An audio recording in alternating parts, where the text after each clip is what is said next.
Hi friends, welcome to Simis Nadan Kitchen. ഇന്ന് ഞാൻ ഉണ്ടാക്കാൻ പോകുന്ന ഒരു തനി നാടൻ 4 മണി പലഹാരമാണ്. ഇത് എല്ലാവർക്കും ഇഷ്ടമുള്ള ഒരു വിഭവമാണ് ഇത് പരിപ്പ് വട. ഇത് വളരെ എളുപ്പം നമുക്ക് ഉണ്ടാക്കി എടുക്കാനായിട്ട്. അപ്പോൾ ഇത് എങ്ങനെയാണ് ഉണ്ടാക്കുന്നത് നോക്കാം. 3/4 കപ്പ് കടലപ്പരിപ്പ്, 3 ചെറിയ ഉള്ളി വട്ടത്തിലരിഞ്ഞത്, 2 പച്ചമുളക്, 1/2 ടേബിൾ സ്പൂൺ ഇഞ്ചി കുഞ്ഞായിട്ട് അരിഞ്ഞത്, കുറച്ച് കറിവേപ്പില, ഉപ്പ് ആവശ്യത്തിന്, പിന്നെ വറക്കാൻ കുറച്ച് എണ്ണയും വേണം. അപ്പോൾ ഞാനിവിടെ കടലപ്പരിപ്പ് വെള്ളത്തിലിട്ട് വെച്ചിട്ടുണ്ട്. അപ്പോൾ നമ്മൾ എടുക്കുമ്പോൾ നല്ല സാമ്പാർ പരിപ്പല്ല എടുക്കേണ്ടത്, കടലപ്പരിപ്പ് തന്നെ വേണം കേട്ടോ. നമ്മൾ ആ കുറച്ച് വലിപ്പം കൂടിയ പരിപ്പുണ്ടല്ലോ, അതാണ് വേണ്ടത്. ചന ദാൽ എന്ന് പറയുമല്ലോ, അതാണ് നമുക്ക് വേണ്ടത്. അപ്പോൾ അത് ഞാനൊരു 3 മണിക്കൂർ വെള്ളത്തിൽ കുതിർത്ത് വെച്ചിരുന്നതാണ്. അപ്പോൾ നല്ല വീർത്ത് വന്നിട്ടുണ്ട് കേട്ടോ നല്ലപോലെ. ഇനി ഇത് നന്നായിട്ട് കഴുകിയെടുക്കാം. ഞാനിത് നന്നായിട്ട് കഴുകിയെടുത്തിട്ടുണ്ട്. ഇനി ഇത് നമുക്ക് മിക്സിയുടെ ജാറിലേക്ക് മാറ്റാം.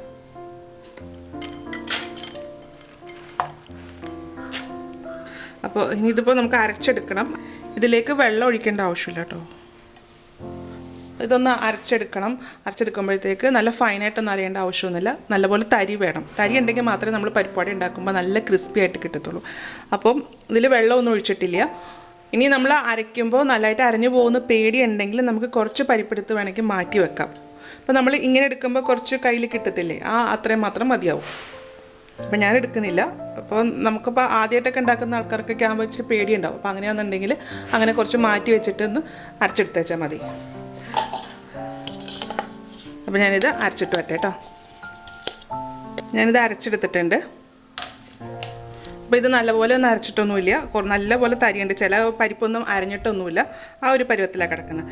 ഇത് നമ്മൾ മാവ് അരഞ്ഞോന്ന് മനസ്സിലാക്കുന്നത് എങ്ങനെയാണെന്ന് വെച്ച് കഴിഞ്ഞാൽ, ഇത് നമ്മൾ കയ്യിലെടുത്തിട്ട് ഒന്നിങ്ങനെ ഉരുട്ടുമ്പോൾ നമുക്ക് ഉരുട്ടാൻ കിട്ടണം. ഇതുപോലെ നമുക്ക് ഷേപ്പ് ആക്കാൻ കിട്ടുന്നുണ്ടെങ്കിൽ നമ്മൾ എടുത്തേക്കുന്ന മാവിൻ്റെ കൺസിസ്റ്റൻസി കറക്റ്റാണ് കേട്ടോ.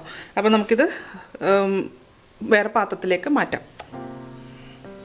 ഇതിപ്പോൾ ഒരു പാത്രത്തിലേക്ക് ഞാൻ മാറ്റുന്നതാണ്. ഇതിപ്പോൾ ഞാനൊരു പാത്രത്തിലേക്ക് മാറ്റിയിട്ടുണ്ട് കേട്ടോ. അപ്പോൾ നമുക്ക് കാണുമ്പോൾ തന്നെ അറിയാം ഇതിൻ്റെ അകത്ത് നല്ലപോലെ തരിയുണ്ട്. ചില പരിപ്പൊന്നും അരഞ്ഞിട്ടൊന്നുമില്ല, അതുപോലെ തന്നെ കിടപ്പുണ്ട് കേട്ടോ. ഇതിലേക്ക് നമുക്ക് ചേർക്കേണ്ടത് പച്ചമുളക്, നമ്മൾ എടുത്ത് വെച്ചേക്കുന്ന എല്ലാ ഇൻഗ്രീഡിയൻസും ചേർക്കാം കേട്ടോ. ഇഞ്ചി ഇപ്പോൾ ഞാൻ 1/2 ടേബിൾ സ്പൂൺ ഇട്ടിട്ടുണ്ട്. അപ്പോൾ നമ്മൾ പരിപ്പ് വട എടുത്തേക്കണ പരിപ്പ് വടയല്ലേ, ഗ്യാസൊക്കെ ഉണ്ടാകാൻ നല്ല ചാൻസ് കൂടുതലാട്ടോ. ചെറിയ ഉള്ളി, കറിവേപ്പില, അതൊന്നും നമുക്ക് പിച്ചിക്കറിയിടാം കേട്ടോ. ഇതിലേക്ക് ആവശ്യത്തിനുള്ള ഉപ്പ്. ഇനി ഇത് നമ്മൾ നന്നായിട്ട് മിക്സ് ചെയ്തെടുക്കണം. ഇതിൽ ശ്രദ്ധിക്കേണ്ട എന്താ വെച്ചാൽ, പരിപ്പ് അരയ്ക്കുമ്പോൾ വെള്ളം ഒട്ടും തന്നെ ചേർക്കാൻ പാടില്ല കേട്ടോ. അതുപോലെ നമ്മൾ ഇഞ്ചി, ചെറിയ ഉള്ളി, പച്ചമുളകൊക്കെ ചേർത്തല്ലോ, അത് അരിഞ്ഞിടാൻ തന്നെ നോക്കുക കേട്ടോ. അരിഞ്ഞിടുന്നതാണ് എപ്പോഴും ടേസ്റ്റ്. നമ്മൾ അരയ്ക്കുമ്പോഴത്തേക്ക് അതിനൊരു വേറൊരു ടേസ്റ്റാണ്. അപ്പോൾ ഇതുപോലെ ഇങ്ങനെ, അതുപോലെ ഇഞ്ചി ഇച്ചിരി അധികം കിടന്നാലും നമ്മൾ ഗ്യാസൊന്നും ഉണ്ടാകത്തൊന്നുമില്ല. ഇതുപോലെ നമ്മൾ ഈ മാവ് നന്നായിട്ടൊന്ന് കുഴച്ചെടുക്കണം. പിന്നെ ഇതിൽ ഞാൻ ചെറിയ ഉള്ളിയാണല്ലോ ചേർത്തേക്കുന്നത്. അപ്പോൾ ചെറിയ ഉള്ളി തന്നെ ചേർക്കുക, സവാള ചേർക്കേണ്ട കേട്ടോ.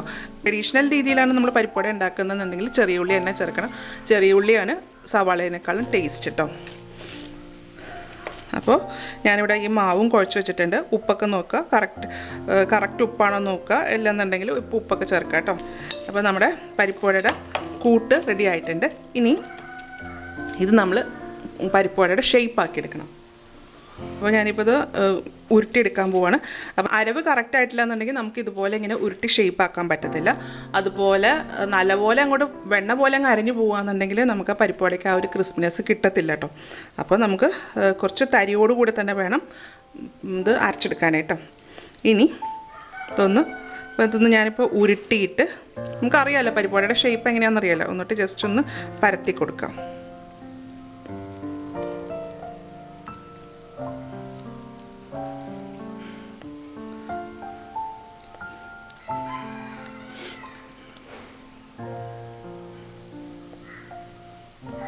ഇത് കണക്ക് പരിപ്പൊക്കെ അങ്ങനെ തന്നെ കിടക്കുമ്പോഴാണ് നമ്മൾ പരിപ്പോടെ കഴിക്കുമ്പോൾ ഒരു കറുമുറാന്നൊക്കെ ഒരു സൗണ്ടൊക്കെ വരത്തില്ലേ, ആ ഒരു ഇത് കിട്ടണമെന്നുണ്ടെങ്കിൽ നമ്മൾ ആ പരിപ്പ് കുറച്ച് പരിപ്പെങ്കിലും അതിൻ്റെ അകത്ത് ഫുള്ളായിട്ട് കിടക്കണം. എന്നാൽ മാത്രമേ നമുക്ക് അങ്ങനെ ആ ഒരു സൗണ്ടിലൊക്കെ നമുക്ക് കടിച്ച് മുറിച്ചൊക്കെ തിന്നാൻ പറ്റത്തുള്ളൂ. പരിപ്പ് അരച്ചത് ഞാൻ ഇതുപോലെ പരിപ്പുവടയുടെ ഷേപ്പ് ആക്കി വെച്ചിട്ടുണ്ട് കേട്ടോ. ഇനി ഇത് നമ്മൾ എണ്ണയിൽ വറുത്തെടുക്കാം. ഇത് പരത്തിയെടുക്കുമ്പോൾ കനം കൂട്ടിയിട്ടോ അല്ലെങ്കിൽ കനം കുറച്ചോ അല്ലെങ്കിൽ വട്ടം കൂട്ടിയിട്ടോ എങ്ങനെ വേണമെങ്കിലും അത് ഓരോരുത്തരുടെ ഇഷ്ടം അനുസരിച്ചിട്ട് ആക്കിക്കോളൂ കേട്ടോ. ഇനി ഇതിപ്പോൾ നമുക്ക് എണ്ണയിലിട്ടിട്ടൊന്ന് ഫ്രൈ ചെയ്തെടുക്കാം. അപ്പോൾ ഞാനിത് വറുക്കാൻ വേണ്ടിയിട്ട് കുറച്ച് എണ്ണ ചൂടാക്കാൻ വെച്ചിട്ടുണ്ട് കേട്ടോ. എണ്ണ ചൂടായോ നോക്കാം, കുറച്ച് മാവിട്ട് നോക്കാം. അപ്പോൾ നമ്മുടെ എണ്ണ നന്നായിട്ട് ചൂടായിട്ടുണ്ട് കേട്ടോ. ഇട്ട ഉടനെ തന്നെ ആ ഇട്ടിരിക്കുന്ന മാവ് മുകളിലോട്ടൊന്ന് പൊങ്ങി വന്നിട്ടുണ്ട്. നല്ല ചൂടായ ശേഷം മാത്രമേ നമുക്ക് ഇതിൻ്റെ അകത്തേക്ക് നമ്മൾ ഈ പരിപ്പുവട ഇടാൻ പാടുള്ളൂ കേട്ടോ. ചൂട് കുറവാണെന്നുണ്ടെങ്കിൽ നമ്മൾ ഇട്ട് കഴിയുമ്പോൾ അത് പൊട്ടിപ്പോവും. അപ്പോൾ നമ്മൾ ആദ്യമൊക്കെ ഇടുമ്പോൾ ഒന്ന് പൊട്ടിപ്പോവും എന്ന് പറഞ്ഞ് ടെൻഷനൊന്നും ആകുമൊന്നും വേണ്ട, പിന്നെ ഇടുന്നത് കറക്റ്റ് ആയിക്കോളും. അപ്പോൾ അത് ആദ്യം ഇടുമ്പോൾ പൊട്ടുന്ന ചിലപ്പോൾ എണ്ണയുടെ ആ ചൂട് കറക്റ്റ് ആകാഞ്ഞിട്ടായിരിക്കുള്ളൂ. പിന്നെ ശ്രദ്ധിക്കേണ്ടതെന്ന് വെച്ചാൽ നമ്മൾ ഈ ഷേപ്പ് ഉണ്ടാക്കി കഴിഞ്ഞാൽ ഉടനെ തന്നെ എണ്ണയിലേക്ക് ഇടാൻ നോക്കട്ടെ, വെച്ചേക്കണ്ട. നമ്മൾ ഉള്ളിയൊക്കെ ചേർത്തേക്കുന്നതല്ലേ, ഉള്ളിയുടെ ഉള്ളിൽ നിന്നൊക്കെ വെള്ളം ഇറങ്ങിയിട്ട് അതൊന്ന് ലൂസാകാൻ ചാൻസ് കൂടുതലാണ്. അപ്പം നമ്മൾ ആക്കിയ ശേഷം ഉടനെ എണ്ണയിലേക്ക് ഇട്ട് കൊടുക്കാം. ഇതിൻ്റെ ഒരു സൈഡ് മൂത്ത് കഴിയുമ്പോഴത്തേക്ക് നമുക്ക് മറിച്ചിട്ട് കൊടുക്കണം കേട്ടോ.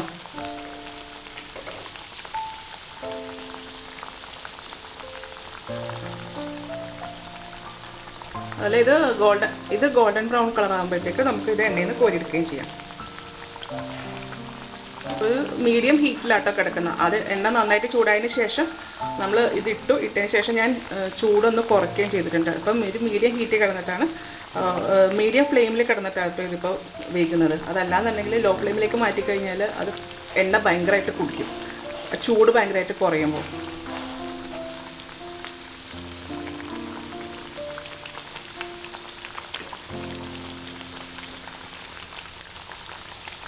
ഇപ്പോൾ നമ്മുടെ പരിപ്പുവട ഒന്ന് മൂത്തിട്ടുണ്ട് കേട്ടോ. അപ്പോൾ രണ്ട് സൈഡ് നല്ല ഒരു ലൈറ്റ് ബ്രൗൺ കളർ ആയിട്ടുണ്ട്. ഇനി ഇത് നമുക്ക് എണ്ണയിൽ നിന്ന് കോരിയെടുക്കാം.